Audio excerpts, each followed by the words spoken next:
right, well, hold on. So the machlokas you're taking up is the machlokas. Sorry, that was it. The machlokas about whether or not what the machlokas about kidnapping can you kidnap someone who's a half slave, half free man? Chetzu eved, chetzu ben chor. Right. So the Gemara points us to a dam machlokas, which is the issue of whether boshus applies to an eved or not. Okay. So as Ezra pointed out so eloquently, boshus is one of the 5 things of chovel. Right. So there's nezek, which is damage, like good. Actual damage. The actual damage, like cut off the guy's arm. Ripoy and what goes hand in hand? Ripoy and sheves. Sheves is liability, is workman's comp. Very good. Was it Ripoy is medical costs, and then you have the last 2, which are the hardest ones to understand. Tsar, which is how do you gauge pain? That was in our halacha share, and then boshes. Okay, boshes is the hardest of them all. Because what's boshes mean? So give me an example of boshes. Slap him in the face. More so. Right. In public. Right? Okay, so remember, chovel always means something physical. So if I go ahead and just make fun of someone, technically speaking, even though the person gets embarrassed, you're not chayav to reimburse the person. Okay. Now, Chazal come along and have all sorts of knasses, but mipi halacha, you're not. So boshes means embarrassment. So the question is, according to Rav Yehuda says, avadim, there's no boshes for an eved. Okay, why? My time, one of the reasons Rav Yehuda Makro took the pasuk ki yitzu anashim yachdav ishu achav mishi yesh lo achva yitzei eved she'ein lo achva. Stop. So what does Rav Yehuda say? Since you guys prepared, what does that mean? It means that the eved doesn't have status of brother. Good. Okay, but one second. Because he's not chayav in boshes. No. Sorry, no. He's not chayav boshes because he doesn't have a status of brother. Right. So you have this very strange thing. You have this case of ki natzu anashim yachdav ish ve'achav. Right. So what mishi yesh lo achva is subject to boshes. Why is a slave not considered an achva? Oh, okay. Now that's the question. That's one question you have to ask. That's the right question to ask. Why would he be? Okay, or why would he be? But that's the same question. Then you're just reversing it. No, he beat you. No, I think it was better. No, it was much better. But that's part of the question. The question is, so you're both hitting on the right question. The question is, brother, and then why would making him a slave but before you get to that though, why is achva? What is achva referring to here? What does that mean? Now you got to be careful. Like another Jew, pretty much. But he is. But let's make this case simple. Let's say we're dealing with an Eved Ivri. Isn't he a Jew? Yes. Yeah. So why isn't he an ach? I thought you said we're not talking about. Are we talking about Kanani? As I said. Okay, but you can even say that too. But if you say Eved Kanani, there's one fact you have to inject into the conversation, which is that he's still someone who's he's someone who does mitzvahs. I understand, right? He's limited, right? But he's still mitzvahs. But Eved Ivri is an easier way to describe the case because Eved Ivri is also pater from many mitzvahs. So they're both similar in the sense that he's pater from almost all mitzvahs Shman Grama. So he's a woman also. Also, there's so many cases that are brought down that Eved's pater from. So that's why it's just the problem. I don't mind presenting Eved Kanani. It's not clear, but right, but working for someone. But yeah, keep something in mind. Either way, there's some shaycha. No, what's the main point? There's some shaychas to mitzvahs between the two. Now, why is that important? Because what does the Gemara then say? Rabbanan. Achav hu b'mitzvos. B'mitzvos, right? Okay. So you can say any person so let's be your brother because they're chayav and sheva mitzvah. No. Hold on. Okay, so take a look at Rashi. Let's get all the facts down. Rashi. Ein levad neboshes. If someone is embarrassed, like not chayav Torah, let's say stem bishul, the value of bushasa, right? So there's no chi of mammon if you embarrass a slave midoraisa. Okay. All we're doing now is just assembling information. That's it. What's the maid bushoso? Bushoso, to give him the money for embarrassing him. Whereas if I embarrass someone, let's say the classic case. Let's say a poor person embarrasses President Obama at a state dinner. Okay, so the question is that he be chayev, and he slaps him in the face in front of a group of people. So even though he produced no nezek or anything like that, just slapped him in the face, he'd be chayev boshes. Okay, be chayev boshes. No, so if you beat your Eved, let's say you slap. Let's say you're at Arya Botner's birthday party, right? And your Eved comes, and in front of this whole group, because a lot of people come to your birthday party, you slap the Eved in the face. Okay, you won't be chayiv in boshes. Okay, because he's an Eved. According to Rabbi Yehuda.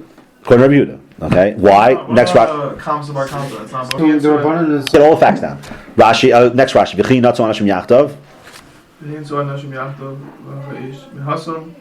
From there, naftalon, we're now chayiv boshes. v'katzosa es kappa. I don't know. Let's keep going. Mamon ata omer. That's referring to Mamon, right? Oh, Eno. Elam mamish. Nemar Khan says here, lo chsum enach. Sachos einacha. Something. Okay. Benemar lahalan be'edim zomim. Can you translate? Lo sachos einacha. Malahan mamon avka mamon. Okay. What is Rashi trying to do here? Rashi's trying to show.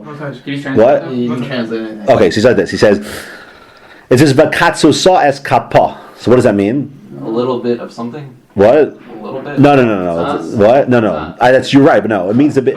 What are you doing to the guy? Okay. In the chiyaboshes, chiyaboshes implies what? Chiyaboshes implies that he'd have. Well, if I was doing ayin takas ayin, okay. If I was doing like literally ayin takas ayin, if I embarrass someone, what would he get to do to me?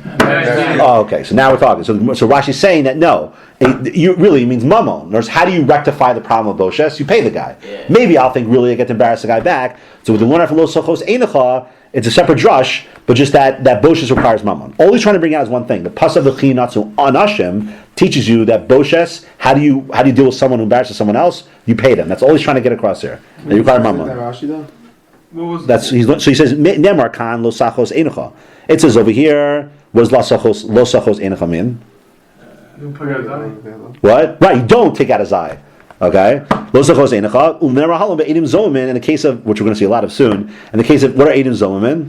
False witnesses. Okay, lo sachos einacha. There also you wouldn't if they go ahead and testify that you.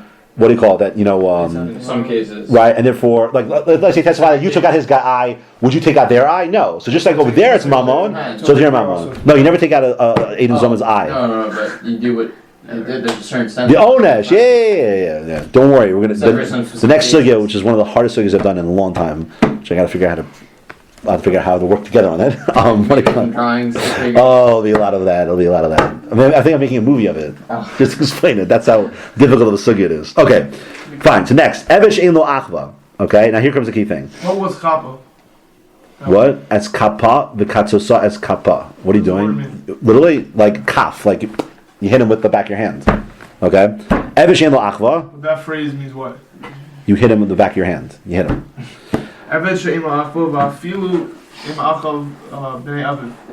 Even if they are brothers between brothers. The echav, his brothers are the sons of his father. Like the real brothers. Even his real brothers, he's not related to. Correct. Well, he's not considered a brother, not that. Right. Even if he has a relative brother. Status of Achav.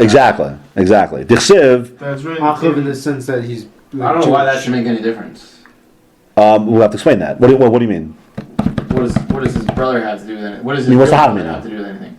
What is real brother? Because what would you think? Maybe, Talking about Achav in the what sense kind of that he's Achav is Jewish. it talking about? Right. Achva must imply someone that he's part of Klal Yisrael. Yeah. Right. So he's So- saying that if it's saying like if his why would brother you is say Jewish even- and if his father's Jewish, then he must be Jewish. Right. But really, no. But because he's his an father's Eved, Jewish. it wouldn't matter. Even to his father, Correct. he's not even considered. Because he's an Evan. Okay?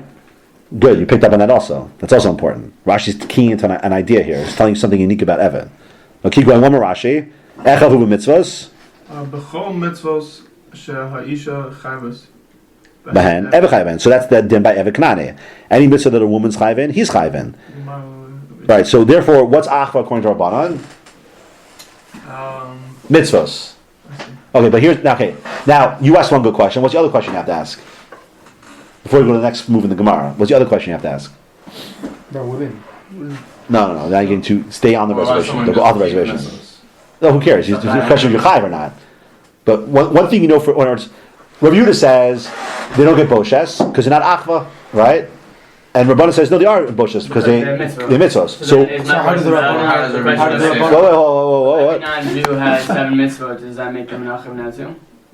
No, I won't say that because Evakanani is different. Evakanani is different. What does the Rabbanan- But What does Rabbi Yehuda say? what? What do Rabbanim say about Achav, meaning that they're not considered? Okay, you can say that, but I would say the opposite. Now, doesn't Rabbi Yehuda know that the Yeah. Evakanani is chayiv mitzvos? He knows that. So why is that enough? Why is that not enough of a standard Yeah, of hold achva? that mitzvot makes you an achav. Well, there's a Gemara that says that So moving on to the Gemara. Now the second part. So the first, again, just to repeat, what's the question? The question is, what does achva here mean? Rav Yehuda holds that achva means the eved's excluded, and therefore you won't be chayiv in boshes. Whereas according to Rabbanan, achva means there's some performance of mitzvahs that the eved's required to do, whether it's a Kanani or an Ivri, he's required to do some mitzvahs. So therefore, that makes him part of the brotherhood of Jews, and therefore you would be chayiv in boshes. Okay. By the way, How does he learn it out? Rabbi Yehuda holds me achov la'afuke avadim. Some of his brothers is to exclude the slaves of Bnei Israel. no, lafuge vadim, Bnei Yisrael, The Ma'ute means to exclude who? mi shechetzio eved v'chetzio ben chorin. Okay. Did you guys get this? By the way, this is difficult. Yeah. Right. Well, Lafugi means to exclude, right? Right. Mi Bnei Yisrael. Me B'nai, but it's the mem weird in though, I've B'nai never Yisrael seen as that. extra. Right, meaning right because you didn't need that me, so therefore that's also to exclude misha chetzi ave chetzi mechorin. Again, you have to understand. Why does it exclude both of them? Right. Okay. There's another case. Don't get caught in the trees. Okay. What's going to happen here is like this. It's saying that the Torah tells you me b'nei Yisrael, and Rabbi Yehuda's shtick is that he's separating me from b'nei. So he's saying there's you didn't need to say me b'nei Yisrael. You could have just said b'nei Yisrael. So then it says so b'nei Yisrael teaches you to exclude just to get the mechanics down. Well, Okay. they both use it. Oh, hold on. But no, not the Miyud Acharmiyat. So Rabbi Yehuda is holding that Bnei Yisrael teaches you to exclude Chetzu Eved, Chetzu Ben Chorin. Now, but before you go further, whoa. So Bnei Yisrael means what? Bnei Yisrael can't mean Chazia. Chetzu Eved, Chetzu Ben Chorin. Why not? I don't know. I didn't think about that. Okay, you have to answer that. Oh, what was that? He's saying that from you. What do you learn from Bnei Yisrael? He's saying That Bnei kind Yisrael. of excludes. It will seem that way, right? And then Mi Bnei Yisrael also excludes it. And what happens if you have Miyud Acharmiyat? For some reason, Reboy. it's a So now comes something very strange. This is the real strange part. Wouldn't you say that? Rabbana me achov la'afuke avadim. It's to exclude avadim. Right. Lo mashvalahu. Don't learn it. The achov hu b'mitzvos. Right, no, don't take it literally. It means that what do you call it? As long as he has mitzvahs, meaning that echav includes avodim. Okay, Bnei Yisrael Mi B'nei Yisrael. chad lemutei eved. Chav l'mutei. Oh, so he splits up the miyuts. Okay, he splits them, and chad is mutei chetz eved chetz mechorin. Okay, so what does he learn? What do Rabbanan say? Rabbanan say again, just take it back to its more general. Rabbanan say what? Rabbanan say that. What do Rabbanan say? Rabbanan say that echav comes to include the eved, and mi B'nei Yisrael comes to exclude the Chetzi Eved Chetzi Mechorin. So Rabbanan, who are much friendlier to Avadim when it comes to Boshes, right? Now there's one other thing that becomes very, very difficult here, and none of you guys picked up on it, which is I don't disappointing. understand. Point not to miss this. Rabbanan say that Echav teaches you Eved, which would seem to include Eved, right? Like by Boshes, right? What do you teach you? But Bnei Yisrael excludes the Chetzu Eved Chetzi Mechorin. So just in terms of Psak, Rabbanan hold that a Chetzu Eved is straight in Mishnah. You said the excluding includes it. Say it again. You said the excluding includes. There's two excludes. There's two includes making an exclude. Yes. Yeah. So at the end, so what ends up happening here? But don't worry about the mechanism. Again, don't worry about the mechanism. At the end of the day, Rabbanan hold that someone who's a half Eved, half Ben Chorin, right, is if you kidnap someone who's a half Eved, half Ben Chorin, right, are you chayiv or pater? You're pater. Well, because they're not considered. Right, according to Rabbanan. If you wouldn't pay Boshes, you wouldn't. Right, but he also holds that by a regular Eved, you're pater from kidnapping as well. Rabbanan hold that. Everyone holds that. No one says you be chayev if you kidnap an Eved. Do you understand that question? I don't understand how you can say. If your function is to be subservient to someone else, which means you're an Eved, so therefore how can you be subject to embarrassment? In the social pecking order, you're someone who walks around like with your head down automatically. It's part of your very definition as an Eved. Right. Okay? Why is a half one not considered? Whoa, we're not up to half yet. First, you got to find Rabbanan. Okay? Because there's a separate svara. Evan's the lowest. Eved, if you're an Eved, you're someone who is, by definition, you function to be subservient to other people. Right, is he the lowest there is? I mean, what do you mean by that? Like, no question. By according to Rabbanan, you have to say that the fact that he's doing that he is shaykh to the system of mitzvos affects his status. That I agree with. But you can't deny Rabbi Yehuda's reality. Hold on, that's the question. You can't deny Rabbi Yehuda's reality that socially speaking, he's still on the lowest ladder. There's no question on the totem pole, he's still the lowest. But so Rabbanan know that. Rabbanan know. These mitzvahs somehow put him to a place where. So it has to be in a he could different. So embarrassed. it's got to be in a different framework. Okay. Right. Okay. So what's the framework? the framework maybe. Order. I mean, if you follow the order, you'll see why it's not so drushy. But let's go in order here. Rabbanan are saying mitzvahs is the key, meaning that the Eved does mitzvahs, and who else does mitzvahs? Everyone You, okay? You do mitzvahs as well. So now, what do you share in common? Mitzvahs. And that's the brotherhood. Similar. So if you're saying that we share in common doing mitzvahs, and therefore we're both achva, okay? We're also both what? This is the key. We're both saying. Rabbanan saying. Okay, wait a second. Let's take it. You have to say that drushy point, but now let's put it back into halacha. Whereas Rabbanan are clearly saying that the mitzvahs. One second. The mitzvahs of the mitzaref, right? Meaning, what do mitzvahs do? He's saying because what he says, the fact that we both do mitzvahs means that we're now brothers. But one second, he's still an eved, right? So it means that like this. It means that it's true socially he's still an eved. You can't deny that. Socially still an eved. But the point is that as long as there's some siruf between us, as long as we share something in common. And what do we share in common? That we both, in a sense, partake of this underlying idea of being Ovdei Hashem. Therefore, Boshuk can still apply to the guy. The Torah is very into making that clear when we're speaking about it. But I agree. Ear hole, But that follows. That's the logical move you can make by Rabbanan. I agree, it makes sense. But you don't get caught up in the whole drushy idea of how we're metaphysically avodim. The point, though, is that it's looking for. I'm trying to find out what does achva mean. So achva means that but not that, because what does it mean that we both do mitzvahs? It's very nice. But because the idea of an eved, there's one idea of an eved as being a functional eved insofar as society is concerned, but there's another idea of eved insofar as our subservience to mitzvahs. So because of that, that's why the eved is still subject to boshus. If I ask you a simple question, how do you understand the idea of a chetzu eved, a chetzu menchorin? There's two ways you can understand that person. That he always has a half status. Okay, one way is to say what? He always has half, meaning what? He's always half slave, half free. Always, all the time. Okay, so what is he then? His status is always half now. It just doesn't change on a daily basis. Okay, I mean, no. So therefore, go further than that. In other words, even within that, there's two ways you can look at that idea. I missed the question.